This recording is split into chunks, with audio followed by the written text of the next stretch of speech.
Hi, this is Chris Foreman from Madness, and you're listening to the Stateside Madness podcast. Hi there, folks out there. I'd like you and me, Tommy McGuire and his combo. Hello, and welcome to the Stateside Madness podcast, the one and only podcast of the official Madness American fan service. I'm Laurie, along with my co-host Poly, here to bring you news, reviews, and deep dives into the nutty sound of the British pop band Madness.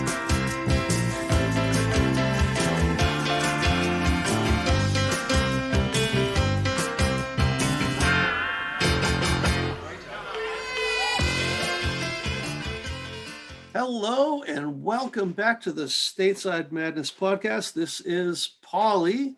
And this is Laurie. And this would be our 19th episode, and we do have a very special one.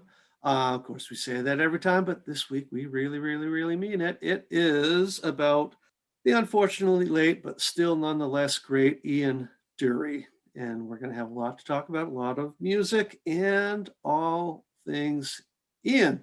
And I'm really looking forward to it. How about you, Laurie? Oh, absolutely. I've been doing a lot of research. I've learned a lot. I knew who he was, but I didn't really know a lot. So this has been very informative for me, and I hope it's going to be as informative for our listeners. So, you know what? I'm excited. I finally got Talmo's book, hit the autographed copy of his book. So I'm going to start reading it tonight. I'm excited. I saw that you got that. I'm so excited. He signed it Kix, K-I-X. Our listeners who maybe might have missed some of our previous episodes, Lee Thompson is my favorite member of the band. So, yes, and the book Laurie's speaking out is his new autobiography that he's out promoting right now, and hopefully some of our Stateside Madness fans were able to hook up with Lee via Zoom. He's done a couple of Zoom dates lately talking about it. I was lucky enough to join up for one. Laurie, did you do that? I did not. I'm sorry to say. How was it? It was a drinky time. So we were here. Of course, I took it in about 2:00 in the afternoon. I was behaving myself. Everybody at 7 p.m. in the UK, of which the vast majority of people there was some tipping back of drinks and a good time all around. But I enjoyed it. It was really nice. Awesome. Hey, before we get too far, maybe we should do the communicator. I think we should.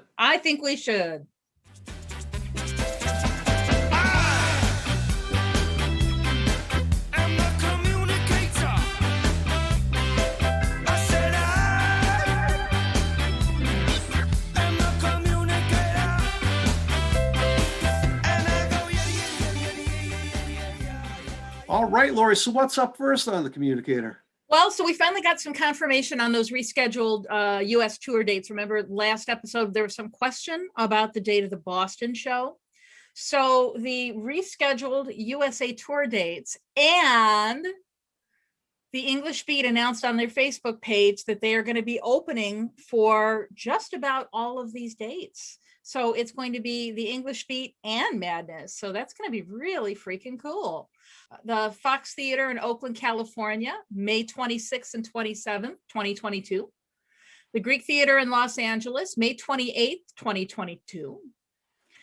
The Punk Rock Bowling Festival in Las Vegas, May 30th, 2022. Now, the English Beat is not on the bill for that one. House of Blues Boston is confirmed June 2nd, 2022. That's the one that there was some confusion as to the date. And Manhattan Center Hammerstein Ballroom, June 4th, 2022. So we're really looking forward to that. And hopefully we'll meet some of our listeners at some of these shows, yeah? I do hope so. We'll be having get-togethers, dates not to be determined, but locations to be determined and times before the shows. And what we'll do is have Stateside Madness folks there. We'll be handing out records and CDs, all sorts of free giveaways, and just a time for fans to get together somewhere close to the venue. It ought to be a good time. It'll be cool. I'm looking forward to it. All right. Also on the communicator, The band has a live stream show coming up in a couple weeks, Friday, May 14th. It's called The Get Up. Apparently, it's a music and comedy show. It's a global live stream. And you do have to pay for the privilege to stream the event. We have the details on the Stateside Madness Facebook page. It's $24, which seems to me money well spent. So I'm looking forward to that. I am as well. We keep getting updates about it. Of course, the band's always putting out little teasers. It looks like it's going to be actually really, really cool. And then speaking of teasers, so we have in the UK that Before We Was We 3-part documentary series that's premiering actually today, May 1st in the UK. Episode 1 is going to be on YouTube, but we don't know about episode 2 or 3 or when this is going to be available in the US. Fingers crossed that it will be. Polly, you and I had an opportunity to watch that first episode in advance. Did you get a chance to watch it? I did. I was very happy with it. And thank you to Camp Madness for sending that our way. Yeah, it was fantastic. I was a little bit leery because I watch a lot of rock documentaries, and the budget and the production value can be all over the place. So I was really scared this was going to be kind of skimpy and kind of look like crap, but it was high production value, very well organized, a fantastic documentary. Yeah, it was really well done. I was really impressed with the some of the stock video footage that they used and they interspersed in there. It was very clever. And did you happen to notice that the band members were talking about Ian Dury and how much of an influence Ian was on them?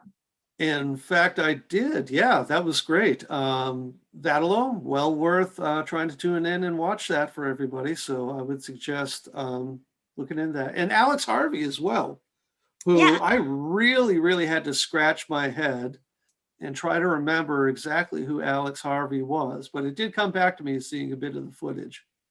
I'd never heard of Alex Harvey before. So that whole thing was weird to me.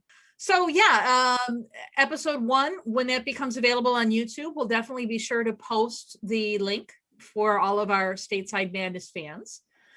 But fingers crossed that they'll let us view episodes 2 and 3, because man, I want more. Moving on. Man, this is a long communicator today. We got a lot of stuff. It is. As you and I were talking about before we started recording, our inboxes have been very busy this week. So Peter from Sweden asks, is there in the future going to be album reviews of Seven and Rise and Fall, although they weren't released in the US? So the short answer is maybe. Initially, we decided we were going to do the American albums only. However, our podcast, our rules, we can always go back later and say, now we're going to do the import albums. And I suspect we may do that, but it probably won't be until much later in the year. You know, we're going to occupy our time trying to have, podcasts that aren't solely album review related. And, fingers crossed, a lot of these albums are being re-released. A lot of times in conjunction with record store day drops and things like that. So we're also holding out for, finding out that these are going to be re-released, and in which case you could argue that that would apply to then finally having been released in the US market. So we may try to do it in timing with those. So yeah, that's a good idea. And one final thing on the communicator, we wanted to say hello and thank you again to Nick Woodgate, who many of you may remember had been on the podcast not too long ago. Nick does seem to burn the candle at both ends, and he is putting out an insane amount of music. And he's always kind enough to let Laurie and I get sneak peeks of it. And he's always sending copies our way. And I would like to thank him for that. He's doing fantastic work. He's on Amazing Radio, if you want to check that out, among other platforms. And he's just doing fantastic stuff. And our friend Laurie was lucky enough to have a song dedicated to her. Got to admit it, I'm a little jealous, but Nick doesn't appear to be writing songs about fat middle-aged guys. So what can I say? Yeah, I was really touched when I heard the song, Laurie. That was really sweet. So yeah, Nick, we love you. Thank you for all that you're doing. And just so everybody knows, his next single release, Zombie, May 7th. So be on the lookout for that. That's going to be on Spotify. I'm the communicator.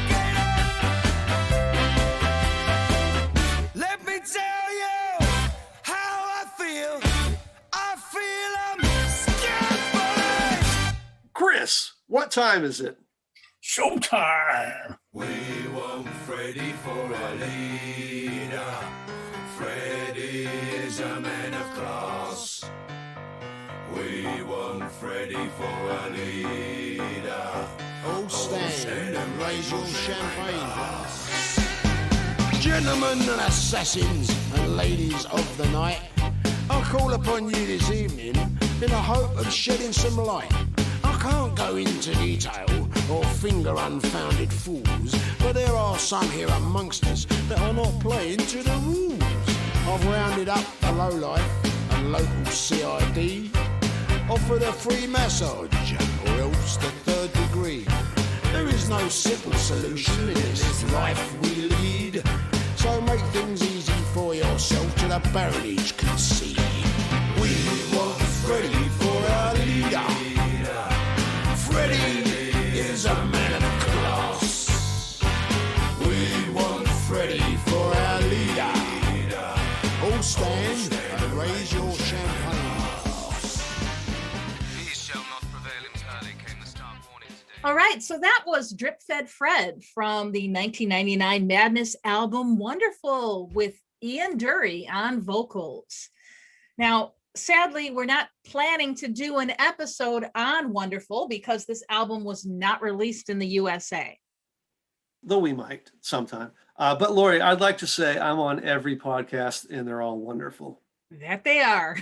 But we thought that would be a good introduction to Ian Dury. Ian's 79th birthday would have been May 12th, so coming up very soon. And I gotta say, all of a sudden, I feel like Ian is stalking me. Now, not like in the haunting kind of sense, but Polly, the other night I was done with my work for the day. I wanted to just chill out. I was watching the Classic Albums documentary series. Yep. And I was watching, so Steely Dan, Asia, which is one of my top 5 albums of all time. Absolutely love it. And so I'm watching this documentary, and then who's on my screen but Ian Dury? They're interviewing Ian Dury about Steely Dan and about Asia. It's like all of a sudden he's everywhere. This is how things go in my life. When I'm focused on something, all of a sudden the something appears everywhere. And it seems like Ian is just suddenly appearing everywhere. So speaking of media appearances, his life was the subject of the 2010 biopic, Sex and Drugs and Rock and Roll. And in that movie, Ian was depicted by character actor Andy Serkis. He's the same guy that played Gollum in the Lord of the Rings series. He's really phenomenal. He really disappears into this role. The movie was an official selection of the 2010 Tribeca Film Festival, and it is available on Amazon Prime Video as a streaming selection. So if you have Amazon Prime Video, at least in the United States, you owe it to yourself to check it out. Yeah, I would definitely suggest it. It is one of the better biopics for a rock musician and chronicling his life. And Andy Serkis, you really couldn't get better casting there. He does fantastic with everything, but particularly when a role demands sort of nuanced physicality, which Ian's certainly would. He just does fantastic at that stuff. And the two look a fair amount alike, which always adds something to it too. So Ian really never achieved a great deal of fame in the United States. Known over here, he did a little bit of charting, but he did a little bit better on US dance charts than he did on regular AOR radio. He really didn't make the kind of splash over here that he did across the pond. Yeah, I seem to have a recollection of the video for Hit Me With Your Rhythm Stick, having seen that as a young man, and I probably that's because we received videotapes from friends in Boston of very early MTV, but something's making me think I saw that very, very early on. You know, I don't remember it at all on MTV. And as a kid, I was pretty much glued to MTV 24/7. When I wasn't at school, I was watching MTV. I don't remember it at all, but I mean, it could have slipped under my radar. All right, so Ian Dury was born May 12th, 1942 in Harrow, Middlesex, England.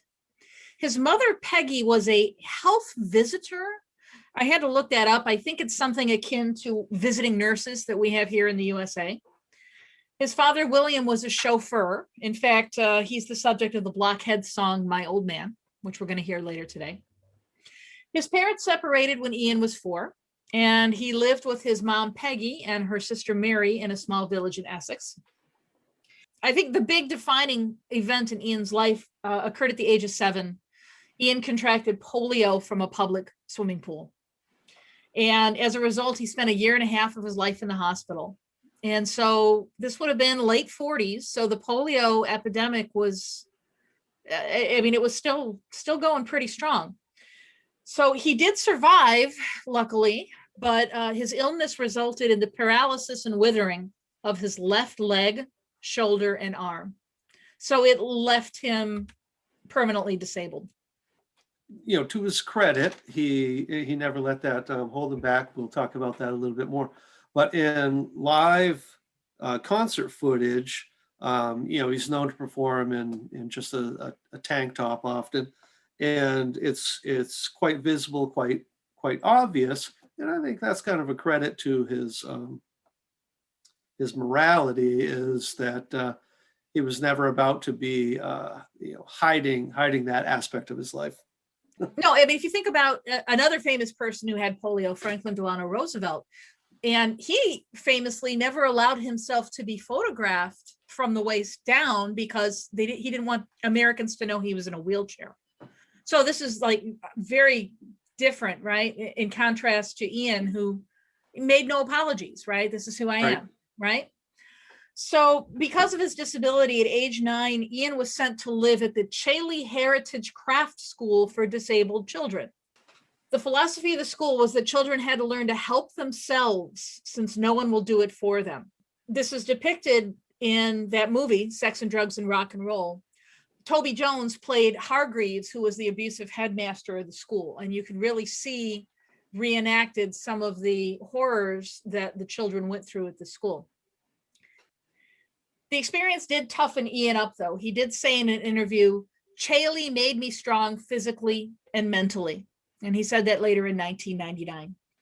There was some sexual abuse, and that's referenced in the lyrics to Hey, Hey, Take Me Away. So speaking of Hey, Hey, Take Me Away, let's listen to that a little bit. What's all the spunk on the duck boards? Come on, Lawrence. Come on, Lawrence. Let's go out to a prayer meeting.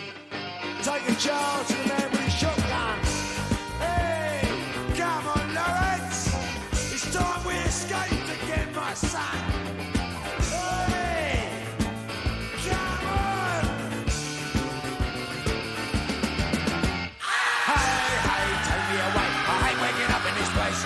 There's nutters in here who whistle and cheer when they're watching a one-legged race. And a one-legged prefect gets me in bed, makes me play with his dick. A one-legged old and he shouts in the earth. When I get better, when I get strong, will I be alright in the head? They're making me well if they're caring for me. Why do they bully and punch me? So Ian left Chailey at the age of 16 to study painting at Walthamstow College of Art. And about 1964, then he moved to study art at the Royal College of Art. And by all accounts, he was, while he was in college, he was not shy so much. Had a reputation for being a bit of a ladies' man.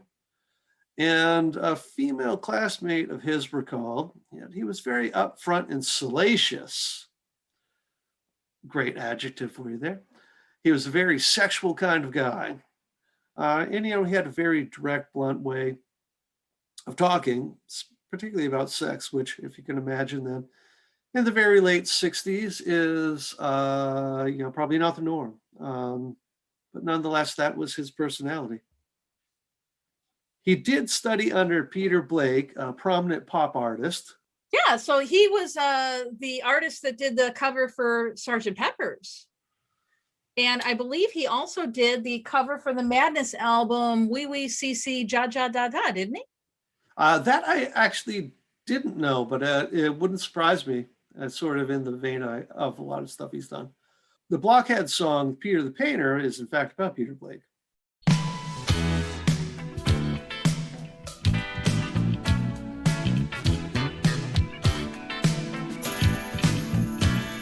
Got the toughest brush with the sweetest strokes at the Royal Academy of Jack the Laddery. Mr. Blake is the actual bloke at the Royal College of Useful Knowledge. He plays his part without complaint at the Royal Society for Insobriety. Gets his pencils and his paint from the Royal Commission for Intuition. It's not a fake, it's a Peter Blake. It's navy blue, it's crimson lake. It takes the cake. And no mistake, for goodness sake, take a look at those Blakes. Starting in 1967, Ian taught art at various colleges in the south of England. He also painted commercial illustrations for the Sunday Times in the early 1970s. So he had a little bit of a reputation as a commercial artist. Many of his art pieces were focused on pinup models as a subject. So he kind of took that whole pop art movement and combined it with his love of like 1950s style pinups. And he had a very magnetic personality and a very blunt way of communicating, which seemed to keep other people off balance. So far as Ian's musical influences, at least early on, or the formative genres that he was into, prominent one being skiffle. Now, in America, we don't know or don't refer to skiffle a lot, but if you watch interviews with Ronnie Wood from the Rolling Stones, Peter and David, a whole host of people, everybody talks about skiffle, and Lonnie Donegan, who popularized it. Now, skiffle is kind of like a blend of American jazz, folk, kind of rootsy blues. And it's also not rock instrumentation. It's acoustic and homemade instruments, washboards and kazoos. And so Ian, around 1961, late teens, so just prior to art school, but he had joined a skiffle band with some of his friends. He played a tea chest. I got to tell you, I'm not familiar with what that is. Let me show you a picture. Okay. Oh, this is good. This is good for podcast. These things. Yeah, well, how the hell do you play that? Now, how the hell do you play a washboard? I don't know. Well, yeah, but I mean, you just slam the top on it. Or drumsticks or something. I don't know. Yeah. All right. So, and a part of it was the folksy aspect was, a lot of whoops and hollers and noises and, to sort of punctuate the music. And it's said that actually that annoyed the shit out of his bandmates, but nonetheless, that's his style. And it maintained as being his style. He does a lot of that stuff. Speaking of like the instruments for skiffle, the slide whistle. And that's something that I associate very heavily with Ian Dury. There's a number of his songs where he uses a slide whistle. And Madness did that in a couple songs too. So you can kind of see a straight path, I think, from Ian Dury to Madness. And I just like the slide whistle. We're now talking early 60s, right? And in the 60s, jazz became more popular. And while Ian was teaching, he co-founded a jazz club at the college. He attended many live jazz shows with his friends. And also around this time, he and his former Royal College of Art classmate, Betty Rathmell, met. They married in 1967, and they'd have 2 children together. Jemima, who was born in 1969, and Baxter, who was born in 1971. And that brings us to probably where most Madness fans kind of start their journey with Ian. That would be Kilburn and the High Roads. You know, with that magnetic personality he had, he drew, many, many like-minded folks around him. And by 1970, he and his group of friends started Kilburn and the High Roads. So Ian Dury would have been the vocalist and lyricist, Russell Hardy on piano, Ed Spate on guitar, later replaced by Nick Cash, Charlie Hart on bass, and then later replaced by Humphrey Ocean, George Kahn on saxophone, later replaced by Davy Payne, and Chris Lucas on drums. Now, Chris would be replaced by Terry Day and later replaced by David Newton Rahoman. David being the guy that you see in a lot of the pictures, a drummer who used crutches. Yeah, you see pictures of the group, quite obvious who he is. That's a really cool name for the band, Kilburn and the High Road. So that was named after Kilburn High Road in London, right? That it was, yeah. So the band performed for the first time in 1971, and they were regulars on the pub rock scene by 1973. Now, I actually had to look up pub rock, but I guess you could say it had a brief period where it was its own genre of music. You know, a lot of times when you hear a reference to pub rock, particularly in the 70s, a lot of times they're talking about bands that would play covers of other songs, Right, yeah. like radio top 40 type stuff. So a lot of times when we hear about pub rock, it's really like a covers band. You know, the guys you're going down to the pub on a Friday night, you're going to get drunk and you want to listen to songs that you know. And I think that's usually how people define pub rock. And, Kilburn and the High Roads, did eventually develop their own singular style. But leading up to that, Ian's performances drew comparisons to rockabilly icon Gene Vincent. Yeah, one thing that they had in common, I think, Gene Vincent had a bit of a limp, didn't he? From a car accident, I think. Yeah, I believe you're right. Considering you're working off my notes, I better be. All right, so Kilburn and the High Roads, they started to get quite a local following, including a group of young men from Camden Town who will be familiar to our listeners. Chris Foreman and Lee Thompson were both fans of the Kilburns.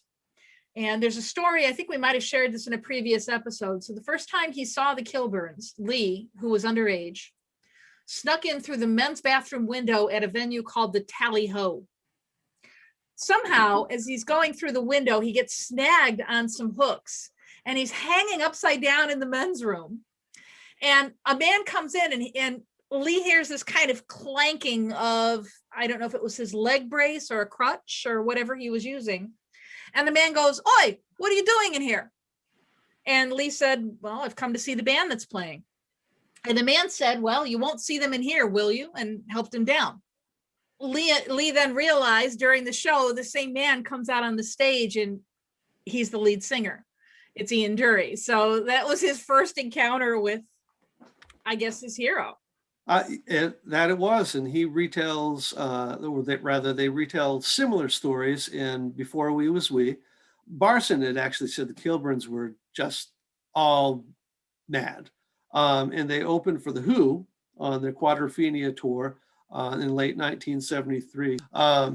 They were signed to the label Dawn, which was a subsidiary of Pi Records, about 1974, released Handsome in 1975. And of course, that's the album I think we all would all know them from.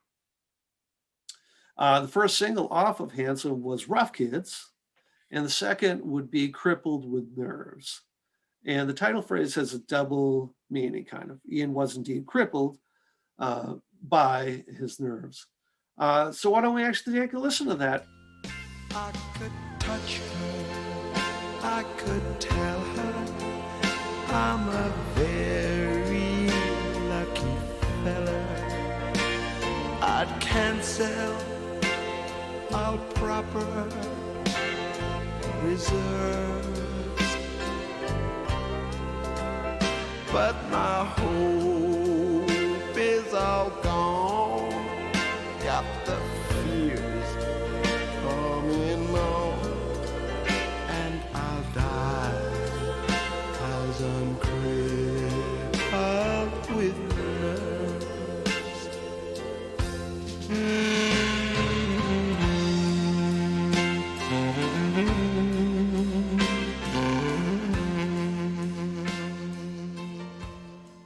So, right after Hanson was released, the band disbanded. There was actually a second album, What a Bunch, which included many of the same tracks as Hanson, released in '77 by Warner Brothers, because it shortly prior to that, Ian had put out Sex and Drugs and Rock and Roll, which became quite popular, and Warner Brothers wanting to cash in on that a little bit. Ian is widely credited with coining that phrase, sex and drugs and rock and roll. Although I think that there's some evidence that the phrase was in use prior to that. That's the legend that he's the one that coined that term. So speaking of sex and drugs and rock and roll, that song was released as a Stiff Records single with Razzle in My Pocket as the B-side on August 26, 1977. And the song was subsequently banned by the BBC. Officially, the song Sex and Drugs and Rock and Roll was released as a solo track. However, three members of the band that would later go on to become the Blockheads, they actually appeared on the single. So we had the song's co-writer and guitarist Chaz Jankel, Norman Watt Roy on bass, and drummer Charlie Charles. And the single did not chart and was deleted from the Stiff Records catalog after 2 months. So if anybody happens to have that original Stiff Records single, it's probably worth a pretty penny. So also on Stiff Records in 1977, Ian released his solo album, New Boots and Panties. And it was released in 1978 in the US, and Sex and Drugs and Rock and Roll appeared on it as an additional track, which is fantastic. It's great that we get extra stuff here in the United States. So much of it was written with pianist and guitarist Chaz Jankel, who we just spoke of. A few were written with an American writer, Steve Nugent. So interestingly enough, the songs on the album that he co-wrote with Steve Nugent sound more British than the songs that he co-wrote with Chaz Jankel, being British, right? It's weird. Chaz Jankel, though, would really go on to become Ian's longtime collaboration partner. I'm trying to think of some other songwriting partnerships that would be up there with that. Thinking like Michael Hutchence and Andrew Ferris of INXS. Who's the guy that collaborates with Elton John? Writes all the songs with Elton John. So Bernie Taupin? Yes. The same kind of a relationship where I think these two really, it was a very symbiotic relationship. And I think Ian's lyrics, which are let's be honest, they're poetry. They're not really song lyrics in the traditional sense. I think he would have been, maybe if he'd been born 10 years earlier, he might have been a beat poet. And then Chaz, being the more musically inclined of the two, then had the task of setting these lyrics to music, which was sometimes challenging. But I would argue that was a very, very strong partnership. And I think that they came up with some real classic songs together. Now, the title comes from Ian's habit of shopping in resale shops. And he had always said, the only thing I won't buy used are boots and panties. So for him, it was always going to have to be new boots and panties. The photograph of the album's cover was taken by Chris Gabrin outside Oxford's lingerie shop in Westminster. And it features Ian and his son Baxter. Now, the album never charted in the United States, but it is regarded as Ian's best. And why don't we hear the song from it, Billericay Dickie. Good evening, I'm from Essex, in case you couldn't tell. My given name is Dickie. I come from Billericay, and I'm doing very well. Had a love affair with Nina in the back of my Cortina. A seasoned up hyena could not have been more obscene. She took me to the cleaners and other misdemeanors, but I got right up between her rum and her Ribena. Well, you asked Joyce and Vicky if candy floss is sticky. I'm not a blinking thickie, I'm Billericky Dicky, and I'm doing very well. All right, so now let's talk about Ian Dury and the Blockheads. So the Blockheads was Ian's second band. Although New Boots and Panties was technically a solo album, most of the Blockheads played on the album. So we had Chaz Jankel on keyboards, guitars, and he was responsible for the musical direction. John Turnbull on guitar, Norman Watt-Roy on bass, Mick Gallagher on keyboards, Charlie Charles on drums, and Davey Payne on saxophone, who was a holdover, I guess, from Kilburn and the High Roads. So the band chose their name after one of Ian's songs called Blockheads.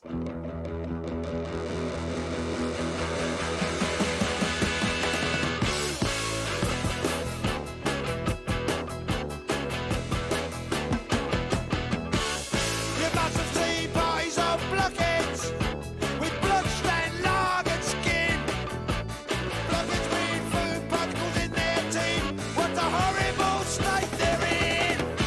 They've got womanly breasts under pale-no vests, shoes like dead pigs' noses, concrete blanket jacket, catalogue trousers, a mouth what never closes. You must have seen blockheads in raucous teams, dressed up after work, who screw their poor old eyelids, get slushed and go berserk. Motoring accessory watches.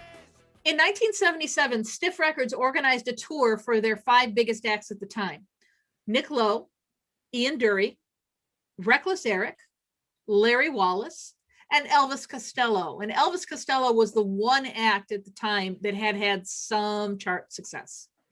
So what Stiff had intended was to have a rotating headliner, right? So the bands would alternate different nights as the headline act. However, Ian and the newly formed Blockheads soon became the stars of the tour. And the nightly encore for everybody on the tour became Sex and Drugs and Rock and Roll, much to Elvis Costello's dismay. As a matter of fact, if you're an Amazon Prime Video subscriber in the US, take a look at If It Ain't Stiff, It Ain't Worth a F, which is available for free. You can actually see the performances, and you can see Ian, and he actually kind of looks a little bit like a deranged mime. But you can really see, especially in the Sex and Drugs and Rock and Roll, when all of the acts are getting up and singing, and you can see that the audience is really getting into it, but you can also see that Elvis Costello really does not want to be there. He really is not happy about that development. That's very obvious. So Ian Dury in his time was very controversial. He didn't shy away from writing about his disability. So some of the songs that we've heard, like Crippled with Nerves, for example. There was another song, Dance of the Screamers, with the lyrics, "Some of us are ugly, angel. Some of us are only small. Some of us are useless, sailor. They haven't got the wherewithal." And as we mentioned, Hey, Hey, Take Me Away was about his experiences at the Chaley Heritage Craft School. Ian's manager, Peter Jenner, sensed that his disability was a significant turnoff for the major record companies. As a matter of fact, Dury's decision to appear in the video for the chart-topping single, Hit Me With Your Rhythm Stick, in 1979, without a jacket and displaying his withered arm, sparked a bit of a panic at Stiff Records. And so that leads us to 1981. 1981, the United Nations had declared the International Year of the Disabled Person. And Ian found this completely insulting, patronizing. So he recorded a single. This was without the Blockheads, but with some leading reggae musicians, Sly Dunbar and Robbie Shakespeare. The single he recorded was called Spasticus Autisticus. Now, this was his first single on Polydor Records. And as you might imagine from the title, it really met with an uproar. It was banned by the BBC. It was protested against by a major organization for people with cerebral palsy, known as the Spastics Society, an unfortunate name. It really, as I think you mentioned earlier, it really got a lot of attention. I'm spasticus, I'm spasticus, I'm spasticus, autisticus, I'm spasticus, I'm spasticus, I'm spasticus, autisticus, I'm spasticus, I'm spasticus, I'm spasticus, autisticus. I whittle when I piddle, cause my middle is a riddle. I'm spasticus, I'm spasticus, I'm spasticus, autisticus, I'm spasticus, I'm spasticus, I'm spasticus, autisticus, I'm spasticus, I'm spasticus, I'm spasticus, autisticus. I dribble when I nibble and I quibble when I scribble. Hello to you out there in Norman land. You may not comprehend my tale or understand. As I go past your window, give me lucky looks. You can read my body, but you'll never read my books.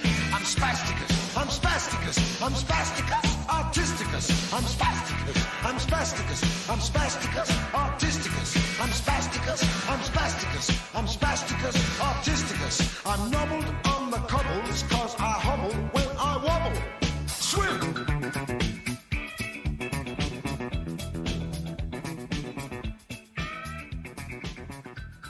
I feel like what he's doing here, I mean, I can understand why this might have been controversial, but it is the right of any group of people to decide what they're going to call themselves.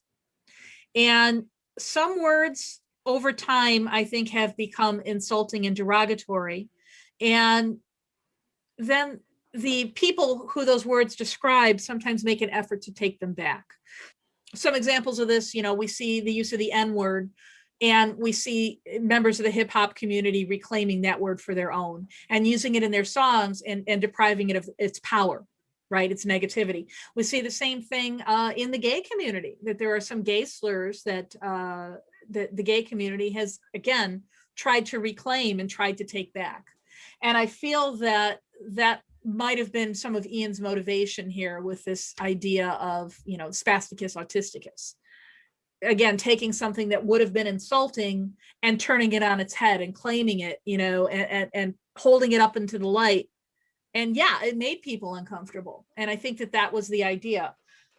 Spasticus obviously being related to Spartacus, the gladiator fighter, right, rebel in the movie Spartacus. And that's kind of, I think, maybe how he pictured himself. He really pushed the envelope.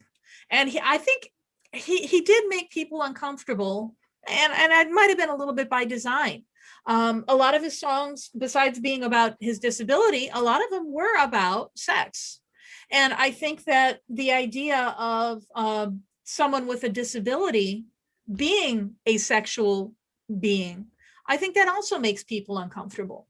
I don't know how to explain it. I mean, I have a former student who was disabled, and she was really very much an advocate for disabled people being able to enjoy sex and being able to make their own decisions about their body. And in the late 70s, early 80s, I think that this was really, I mean, it still is a little bit of an uncomfortable subject, right? But I mean, he really forced it out into the open. And I have nothing but respect for the man for doing that. No, I totally agree with that statement. And I could definitely see where he was coming from with that, particularly in reaction to the United Nations Declaration of 1981 as being the year of the disabled persons. I take a very, very skeptical view of people, I wouldn't say monetizing or propagandizing, but I guess people branding certain afflictions. And I can appreciate that a person who's the subject of that does, like you said, want to claim their agency in all of that. And truth be told, I'm a type of person who I sometimes think I feel or suffer a little bit from charity or cause sort of fatigue. And have a tendency to question the intent of a lot of things like that. And I think he spoke to that as well. And so definitely his attempt at doing the song really resonates with me. So Ian also, being the Renaissance man that he was, did not stick to just one thing or just two things like art and music. So he was also an actor, and he had small parts in quite a few films. Some notable ones were Roman Polanski's Pirates in 1986, Judge Dredd with Sylvester Stallone in 1995, and The Crow, City of Angels in 1996. He also co-wrote with the Blockheads Mick Gallagher, and he starred in a play called Apples. That would have been in 1989. Only lasted 10 weeks at the Royal Court Theatre in London, and the reviews not so awesome. However, the song Apples we're going to take a listen to in a second. We'd like to acknowledge our friend, Donald Trull, who tends our website, blog, does all sorts of work on our behalf. He is a big fan of this song, and let's take a listen to it now.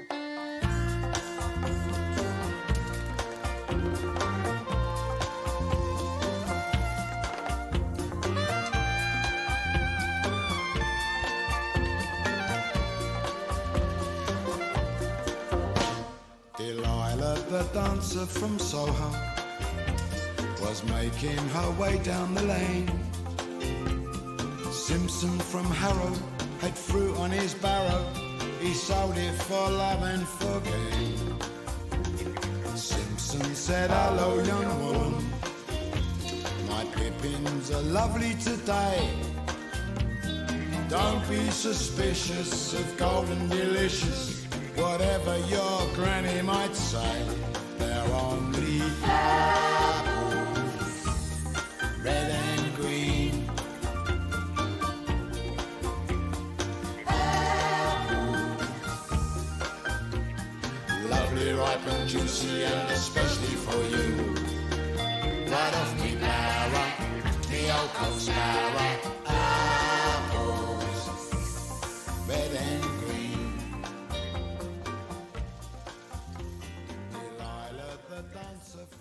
So sadly, Ian was diagnosed with colorectal cancer in 1996. And despite some surgeries, the cancer spread to his liver. So when Ian learned he was terminally ill, he married his longtime girlfriend, Sophie Tilson, in 1998. Now, Ian and Betty had divorced in 1985, but they still remained on friendly terms. And Ian and Sophie had two children together, Bill, who was presumably named after Ian's father, William, and Albert. Sophie was a fellow alumna of the Royal College of Art. I believe she's a sculptor. Now, despite Ian's illness, he kept performing with the Blockheads, although his condition was becoming frail. He underwent experimental gene therapy in hopes of a cure. And in 1998, Bob Geldof, on one of his television programs, incorrectly reported that Ian had died. And any of our podcasts wouldn't be complete with talking a little bit about Madness, or maybe in this case, a little bit more about Madness. But Chris Foreman has said that Kilburn and the High Roads were the biggest influence on what had become Madness, because they did all sorts of rock and roll. They did all sorts of reggae. They did songs that were descriptive about London. Lee has cited Davy Payne of Kilburns as one of his influences stylistically for saxophone playing. Barson said in the book Before We Was We that Crippled with Nerves was one of the first songs that the North London Invaders learned to play. And of course, the stacked walking cover of One Step Beyond was inspired by the back cover of Kilburn and the High Roads album, Handsome. And I do believe we did mention that on one album before, one podcast before. It must have been the One Step Beyond. But yeah, that was one of their roadies, actually. Yeah, Paul. Yeah. Paul hangs loose. Yeah. Yeah, and I would say the back cover of Handsome is just as endearing as the front cover of One Step Beyond. Yeah. And in 1999, of course, and we led off the episode with that, Ian guested on the Madness song Drip Fed Fred. And that came about after a chance meeting, catching up with Lee in Holland. That got the gears working, and they ended up doing the song together. Madness would later host a fundraiser for the Living with Cancer appeal for a charity that Ian supported called Cancer Backup. And also in 1999, Ian and Chaz Jankel received the Classic Songwriter Award at the Q Awards. Suggs was the presenter and said that Ian was a songwriter who he had always tried to emulate. Another similarity that I really see where Ian's influence came out is Ian was just unabashedly British in his pronunciation, his Cockney slang, his mention of locations. And you see the same in a lot of Madness songs, where I think they're more British than most British bands, if that makes any sense. Yep. And sometimes I wonder if that might be part of the reason that they didn't catch on in America as much as they did in Britain, is, you know, this British sound and these references to things that Americans might not get. Maybe. I don't disagree. And also, Kilburn and the High Roads and Ian were not just influential to Madness, influential to all sorts of people, Jules Holland among them. And there's very lovely part of the Jules Holland program where Suggs performs Sex and Drugs and Rock and Roll with the Blockheads, and among other things. And of course, Jules and Suggs would go on to write and perform a song on one of Jules' albums, Oranges and Lemons, which was about Ian. And I would suggest anybody going onto YouTube to find either of those things. They're both fantastic. In our Suggs episode, I think we played a little bit of that particular song. That was one of my choices. That was a good song.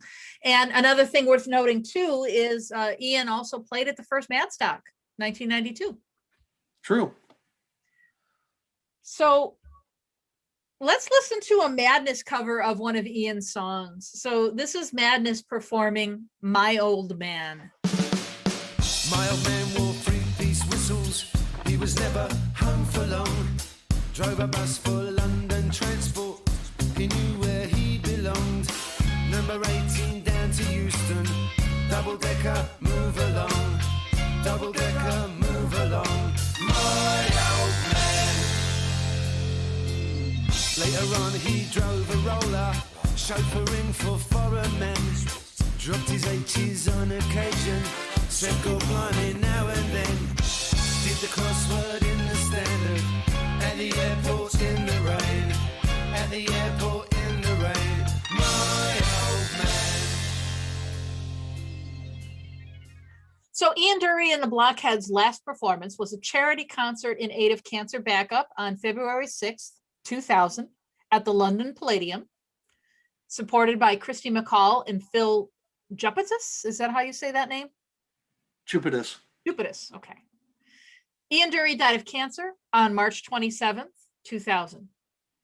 He never wanted to be pitied. He said, quote, "I'm not here to be remembered. I'm here to be alive." He influenced many other musicians besides Madness and Jules Holland, as you mentioned, including The Clash, the Sex Pistols. Supposedly, he said that Johnny Rotten stole his moves. And even, believe it or not, Sir Paul McCartney. Now, one of our listeners, Jeff, shared with me this song, which I had not heard before. So there's an entire album. It's an Ian Dury tribute album. It's called Brand New Boots and Panties. And it's got some very interesting performances. That Madness, My Old Man that we just heard, that was one of them. Sinead O'Connor did a cover, which was really good. But this one in particular, this is Sir Paul McCartney covering Ian Dury's song, I'm Partial to Your Abracadabra. And I'm sorry, Paul McCartney is rock and roll royalty. And if he is singing Ian Dury songs, then I think that just cinches the argument that Ian Dury was so influential on British music. So let's listen to Sir Paul.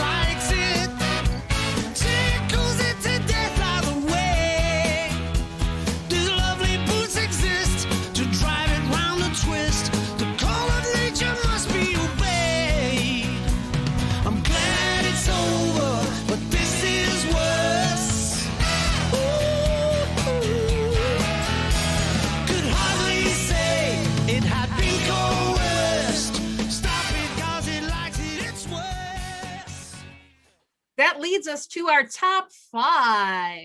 Polly, you and I, as we often do with our Madness band member episodes, we picked our top 5 songs by Ian Dury, either with Kilburn and the High Roads, Ian Dury and the Blockheads, or his solo work. So I'd like to start us off with my number 5 pick. There Ain't Half Been Some Clever Bastards. This is Ian Dury and the Blockheads.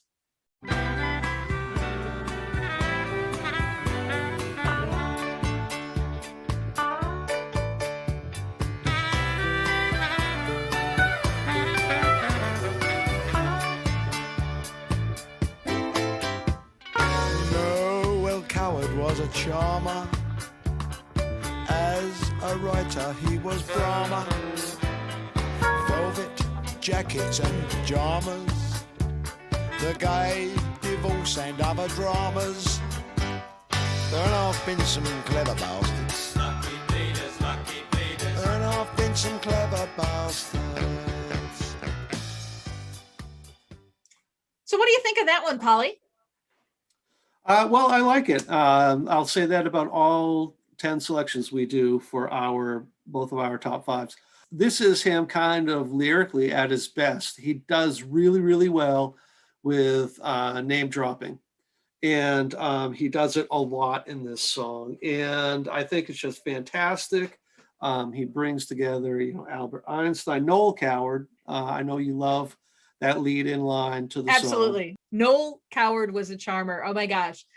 A great opening line. And that whole song, I mean, it's intelligent, right? It's intellectual. It's not, it's not lowbrow, if that makes any sense. No, I love it. And he does some very, very clever things where he breaks away from the meter in the middle of the song to say, okie dokie. It's like you're kind of wishing that there was lyrics happening there. He says, okie dokie, long pause, Segovia, of course, referring to Andre Segovia. Just super clever. And when Ian does clever, it is very clever. So my number 5 was The Ballad of the Sulphate Strangler. And why don't we take a listen?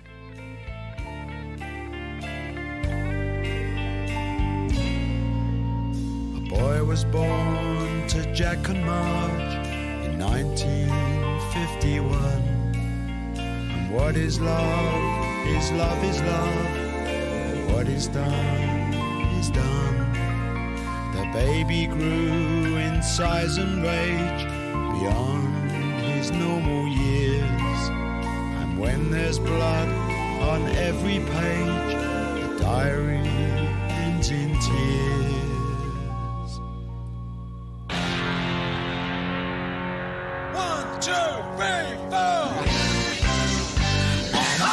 Forget the strangler, he's a lesson to us all. A knight in shining armor and nearly 10 feet tall. I won't forget the strangler, he's the Bournemouth buckaroo. His friends will always weep for him, and this I tell you true. I met him up in Finchley, the man from TFA. He drove a black 3-tonner containing our PA. I think it's that it's fantastic storytelling right there in a song, which is also something Ian did really, really well. And it's biographical, you could say somewhat autobiographical, at least in terms of them talking about these events happening on a tour. So the song's not about Ian, but it's about a crazy roadie they had. And I'm seeing you put down here that could potentially be about Peter Rush. I'm not super certain, but it ought to be easy to figure out. Well, so Peter Rush was not only was he a roadie, right? He was known for very heavy drug use. He toured with, I want to say it was Led Zeppelin. I could be mistaken there. And so Ian meets this guy, just absolutely completely bonkers and, major drug user. And so what does he do? He hires the guy to be his babysitter. So he ended up being Baxter's kind of caregiver, which is just so completely off the wall. I'm pretty sure that that's who the Sulfate Strangler is. So Laurie, what's your number 4? Sex and Drugs and Rock and Roll, baby.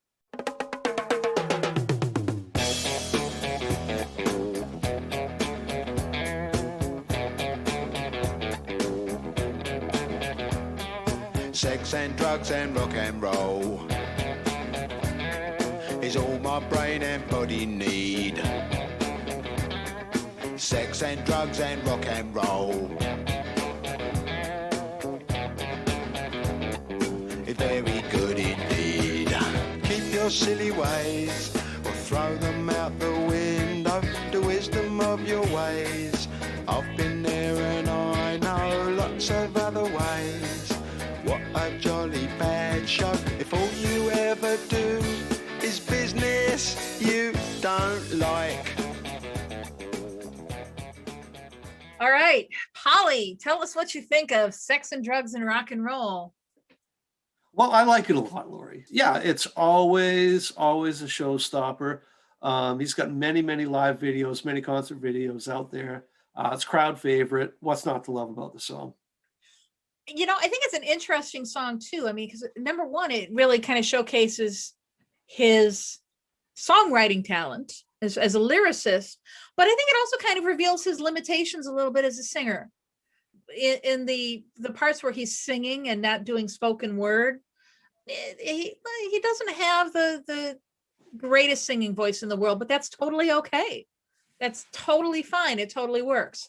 So as you mentioned, I mean, this is really kind of an iconic song. It's one of the songs that, if you mention Ian Dury, most people, that would be the one that comes to mind if they know who Ian Dury is.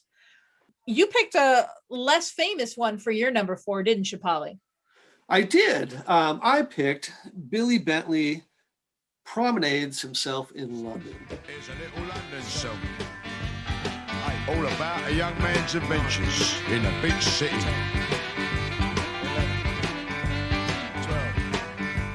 Here we go. Billy Bentley go to London early in the day. Half a quid, mate, stand to reason. Hold your horses, how's your farmer? Well, go blimey, what you cheeky? Move along there, see the show, sir. Nice time, lucky, you'll be lucky. Billy Bentley's a coach in every flippin' state.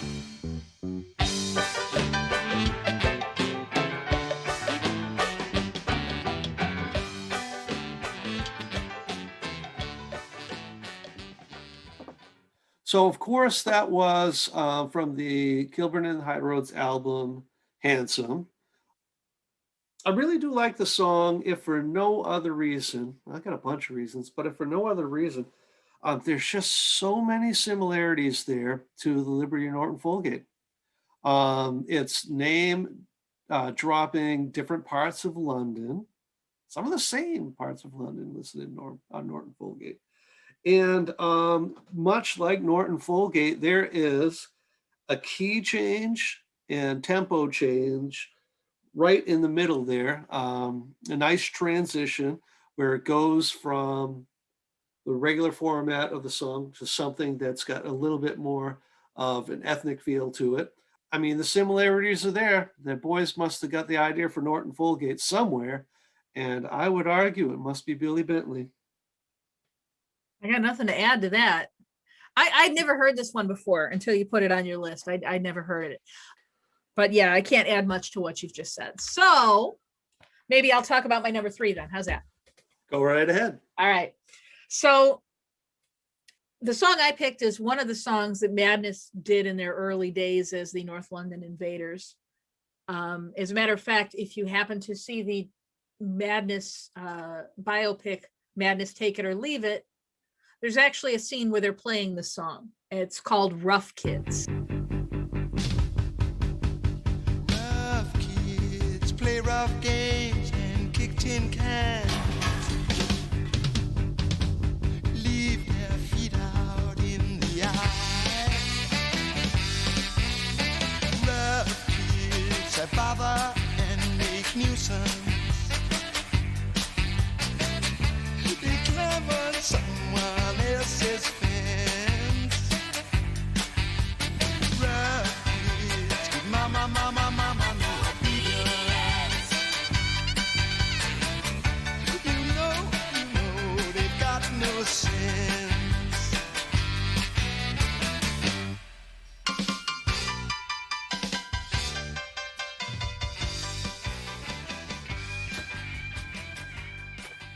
Yeah. So Polly, you remember the scene in Madness Take It or Leave It, and Lee gets pissed off at the drummer and leaps over the drum kit and starts wailing on him?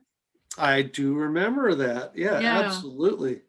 But more than that, I appreciate it's really the instrumentation for me on this. You know, we've got the sax that stands out very, very prominently. And then it kind of segues into this guitar, you know, I mean, but what do you think of it? Well, I mean, his affection for Gene Vincent's right on display there. That's definitely a 60s style, rockabilly, bordering on maybe a smidgen of boogie woogie-ish something there, but really just, 60s rock. Yeah. So no wonder he would have a song, something like that in his repertoire. A good name for a band, wouldn't it? Rough Kids? Not only wouldn't it be a good name for a band, I would argue there's probably already a band named Rough Kids out there somewhere. Damn. Okay. All right. So what was your number 3 pick then, Polly? So my number 3 was Dance Little Rude Boy. And this would have been a Blockhead song.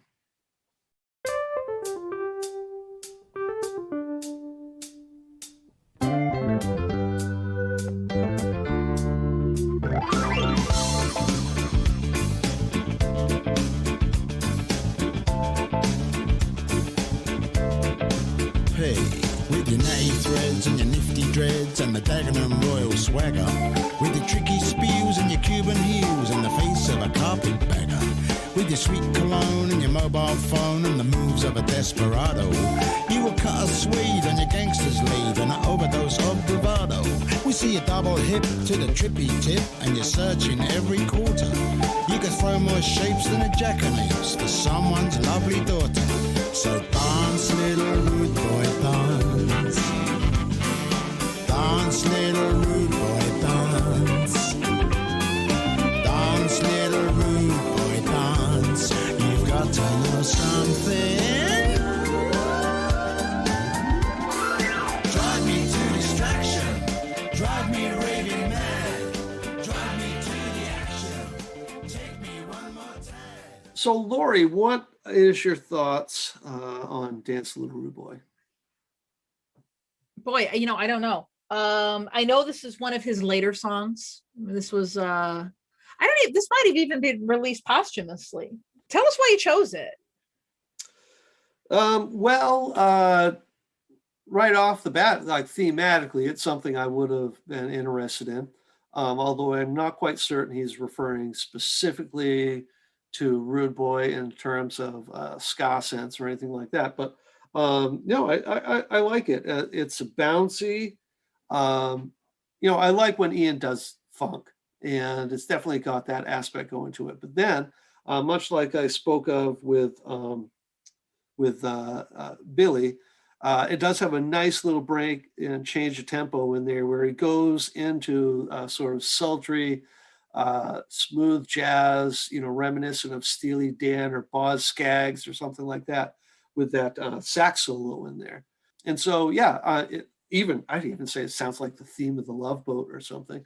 Yeah, so it's what he's really good at. That lyrical poetry, the musicality of it. It's got it all. So, Laurie, what's your number 2? Hit me with your rhythm stick. No, Laurie, what's your number 2? Hit me with your rhythms. Ow!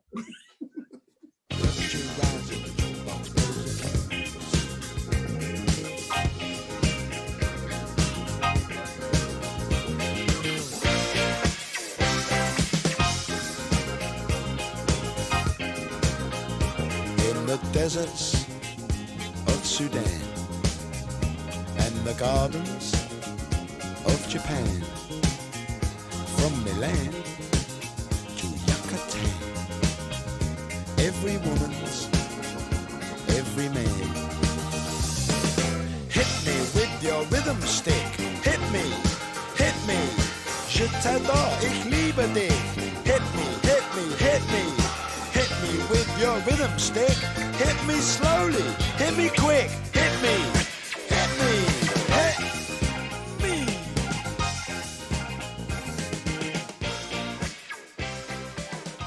Polly, tell me what you think of Hit Me With Your Rhythm Stick.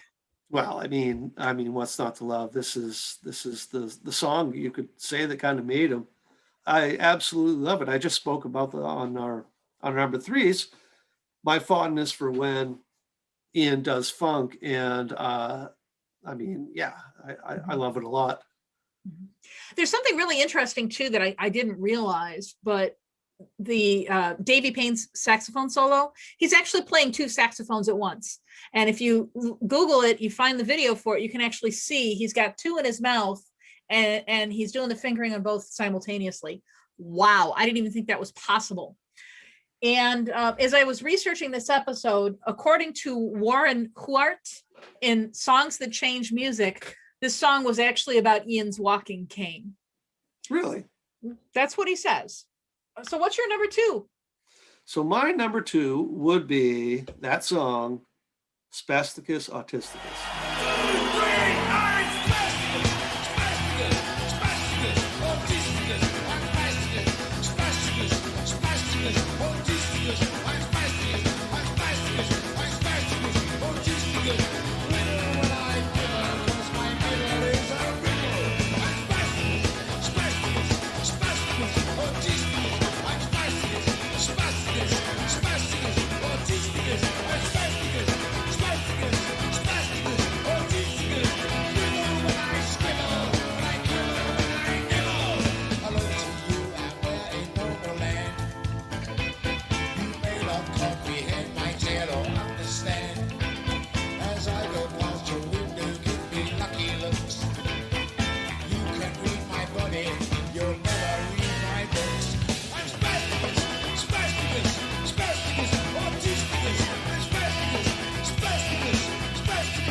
Why did you choose it as your number 2?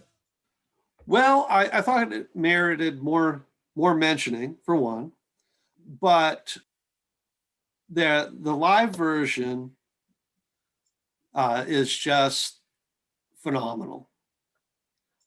It's the band at their peak, although the album version was Ian working with Sly and Robbie. But no, I love it. I love the content. I love what he tried doing with the song. It plays really, really well live. And in fact, in preparing for the podcast, I took the studio album version out of my playlist and only listen to the live version. You know, I've mentioned that I do like Ian doing funk, but this is a lot closer to straight up rock and roll. It does have funk elements to it, but it's also very reminiscent of Talking Heads style songs, but just with very, very angry, over the top lyric delivery.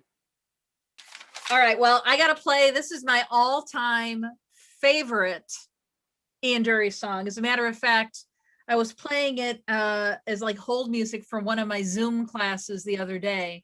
And when I logged in, I could see on the video a couple of my students were rocking out to it. This is Reasons to Be Cheerful, Part 3. Summer Buddy Holly, the working folly, good golly Miss Molly, and boats.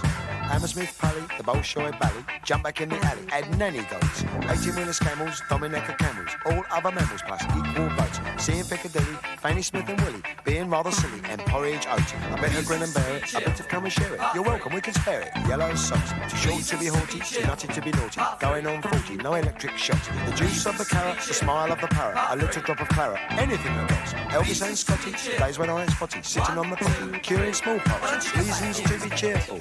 Part 3. Reasons to be cheerful. Part 3. Reasons to be cheerful. Part 3. Reasons to be cheerful. 1, 2, 3.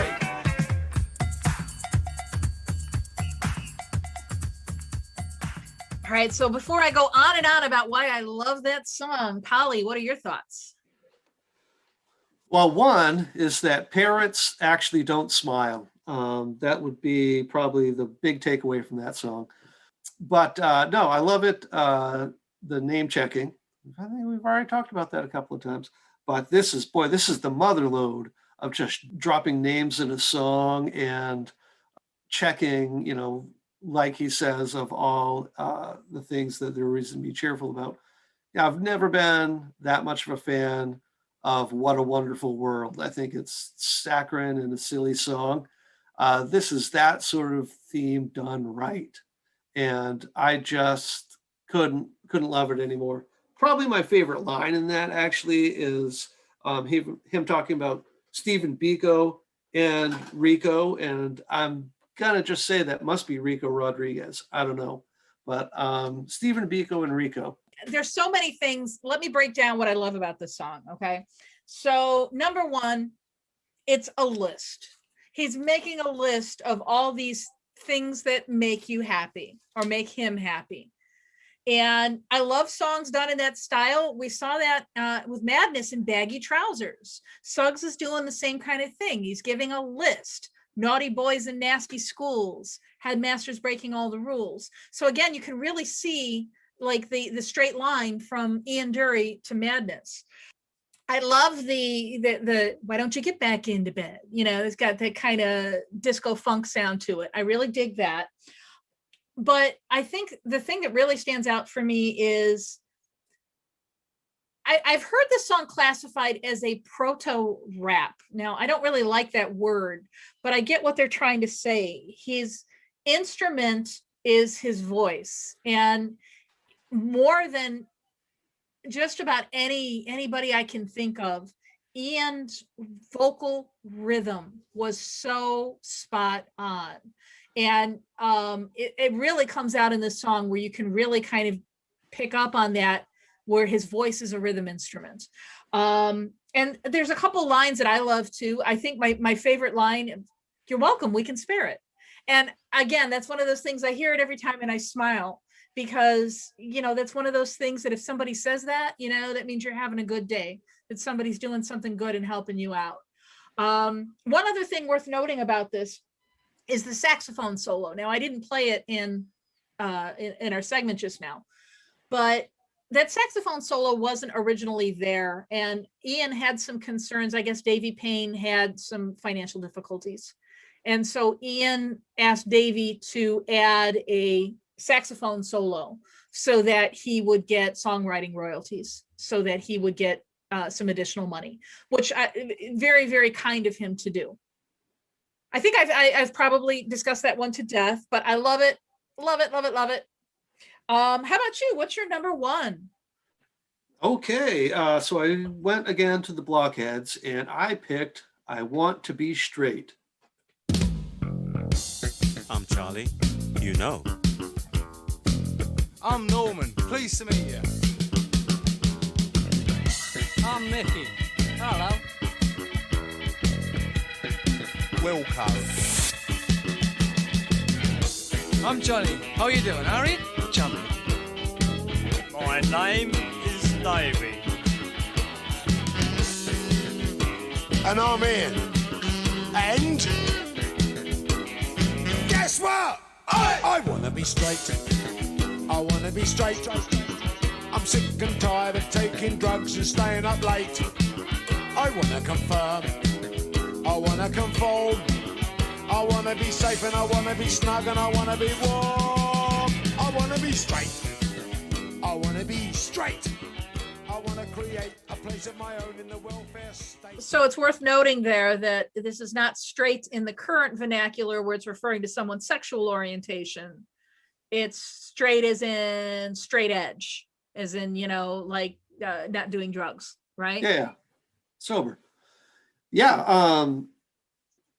So while the first thing to note about I Want to Be Straight is that peculiar idea they had for the guys to go around and introduce themselves in the opening of the song, especially since it sounds like they had free reign to just do it any way they wanted to, whether completely monotone and uninspired or very over the top campy. But you just don't see that in a lot of songs, but you do in Inanity Over Christmas, one of towards the end of the Business box set. But so Madness does the same thing on Inanity Over Christmas, and it's peculiar and it's awkward, and I'm going to just say in both circumstances a little cringy. So right there, it's them being weird for weird's sake. I'm talking Cringy. I'm talking about. Cringy. Oh, I do not like Inanity Over Cringy. Christmas. You're cringy. Yeah, actually, that's people have said that. But anyways, with I Want to Be Straight, it's also thematically, it's really tongue in cheek, and I would even say a response or a pair or a sequel or something to Sex and Drugs and Rock and Roll. But you can tell in I Want to Be Straight, this isn't really Ian having a change of heart late in life. This is pretty tongue-in-cheek, and he is being a bit facetious with it. Oh, absolutely. It's the exact opposite of what the words are saying. Oh, totally. Yeah. All right. Well, that concludes our episode on Ian Dury. And I hope that in listening to this, we've helped people to understand how much of an influence Ian Dury was on the band Madness, and maybe even exposed his music to people who otherwise might not have heard it. I mean, like I said, I'd never heard of him until 2011, after he was already, long gone. So that was really kind of my goal in putting this episode together. I don't know about you, Polly. I was more than happy to do an episode on Ian. I hope it does introduce a lot of our listeners to him. He's one of those rare cases where an English artist is represented really pretty well on a lot of the music streaming platforms. So anybody who wants could quite easily go out there and start listening. It's easy to do. Yeah. And as I mentioned too, if you have Amazon Prime Video in the United States, check out Sex and Drugs and Rock and Roll, the biopic with Andy Serkis. And also, If It Ain't Stiff, It Ain't Worth an F, which is that documentary on the Stiff Records tour, which includes the other artists, Nick Lowe, Elvis Costello, and so on. But it does include some really good footage of Ian Dury. All right, so as we wrap this episode up, so our next episode is going to be a deep dive into Universal Madness live in Los Angeles. So that was a 1999 release here in the US. And we debated a little bit about whether or not we were going to do this album, but I kind of pushed for it because it really is their only live album release in the USA. So I'm looking forward to that. I am as well. And it's not lost on our fans that, they're going to be back in Los Angeles. Good town for them. So, yeah, no, I'm looking forward to it. And so we're just about ready to go. But before we do, our last song is going to be Madness, covering Sex and Drugs and Rock and Roll. And this is live at Butlins Minehead in 2012 at one of the House of Fun Weekenders. Well, thank you very much for listening, everybody. Goodbye. And goodbye from me. Why don't you go get a beer and get back into bed, Stateside Madness?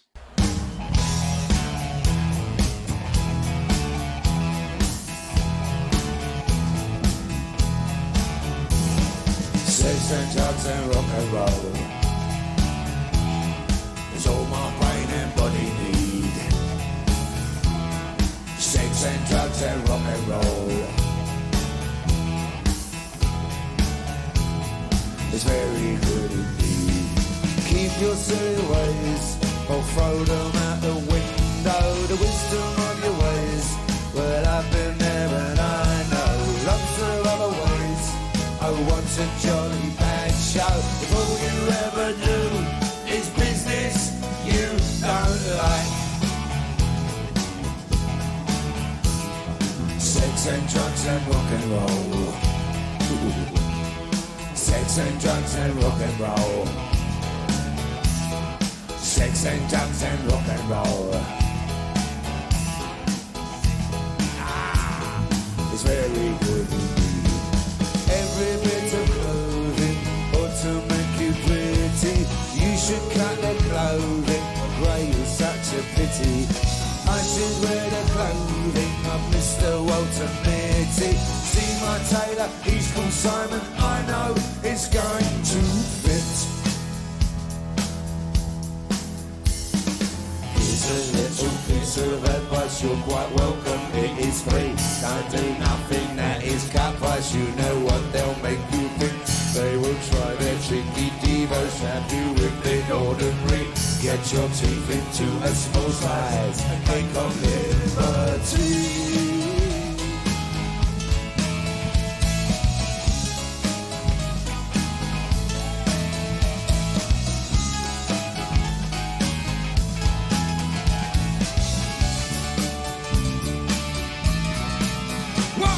Sex and drugs and rock and roll. Sex and drugs and rock and roll. Sex and drugs and rock and roll. Sex and drugs and rock and roll. Sex and drugs and rock and roll. Sex and drugs and rock and roll. Sex and drugs and rock and roll. What is it? Oh yeah. Sex and drugs and rock and roll. Sex and drugs and rock and roll. Sex and drugs and rock and roll. Sex and drugs and rock and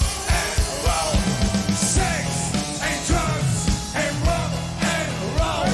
Sex and drugs and rock and roll. Sex and drugs and rock